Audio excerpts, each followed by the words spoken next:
বৰ্তমান যুগত কেনেদৰে আমি আমাৰ দৈনন্দিন জীৱনটো সুন্দৰভাৱে পৰিচালিত কৰিব পাৰোঁ, কিভাৱে দুশ্চিন্তা আৰু নিৰাশাৰ চাপৰ পৰা মনটোক আঁতৰাই আনি ইতিবাচক শক্তিৰ দ্বাৰা ব্যস্ত হৈ থাকিব পাৰোঁ।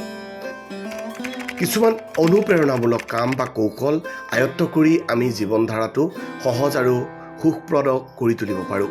সৰু ডাঙৰ নিৰ্বিশেষে সকলোৱে কৰিব পৰা ইয়াৰে কিছুমান সহজ সৰল উপায় বা কৌশল। নম্বৰ 1, গছ-গছনিৰ পৰিচৰ্যাৰ দ্বাৰা প্ৰকৃতিৰ লগত আমাৰ এক ধৰণৰ সংযোগৰ সৃষ্টি হয় আৰু ই মনৰ সকাৰাত্মক অনুভূতিবোৰক জাগ্ৰত কৰি আমাক সুখী কৰিবলৈ সহায় কৰে। 2 নম্বৰ, নিয়মিত পঢ়াৰ দ্বাৰা জ্ঞান বৃদ্ধিৰ লগতে মস্তিষ্কৰ শক্তিও বৃদ্ধি হয় আৰু ই আমাৰ স্মৃতিশক্তি উন্নত কৰাত সহায় কৰে। সেইদৰে লেখাৰ মাজেৰে নিজৰ মনৰ চিন্তা অনুভূতিবোৰক প্ৰকাশ কৰিলে মনটো পাতল হয় আৰু ভাল লাগে। নম্বৰ 3, ৰন্ধন কাৰ্যৰ দ্বাৰা মানসিক চাপক আঁতৰোৱাৰ লগতে আত্মবিশ্বাস বঢ়াব পাৰি। বিভিন্ন ধৰণৰ উদ্ভাৱনী ধাৰণাৰ সৈতে ৰন্ধন কাৰ্য মজাদাৰ আৰু শিহৰণকাৰী হ'ব পাৰে। নম্বৰ 4, নিয়মিতভাৱে কৰা শাৰীৰিক অনুশীলনৰ দ্বাৰা হতাশা উদ্বেগৰ দৰে নেতিবাচক অনুভূতিবোৰ আঁতৰাব পাৰি আৰু ই স্বাস্থ্যৰ উন্নতিৰ লগতে সুনিদ্ৰাটো সহায় কৰে। ফিটনেছ পৰিকল্পনা কৰি সৰু সুৰা কিছুমান উপকৰণৰ জৰিয়তে ঘৰতে এই অনুশীলন কৰিব পাৰি। নম্বৰ 5, ধ্যানত বহা বা ধ্যান চৰ্চাৰ দ্বাৰা মনৰ স্থিৰতা বাঢ়ে আৰু আত্মসচেতনতা বাঢ়ে।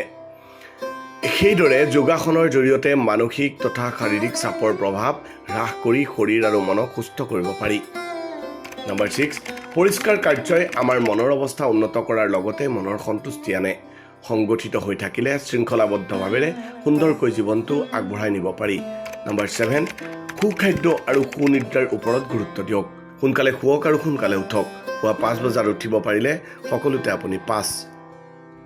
নম্বৰ 8, সৰু সুৰা শাৰীৰিক কৰ্মৰ দ্বাৰা দেহ আৰু মনক সক্ৰিয় ৰাখক। শৰীৰ চৰ্চা কৰক প্ৰত্যেক দিন। নম্বৰ 9, সকলোকে যিহেতু সন্তুষ্ট কৰাটো অসম্ভৱ, সেয়ে এই বৃথা চেষ্টা বন্ধ কৰক।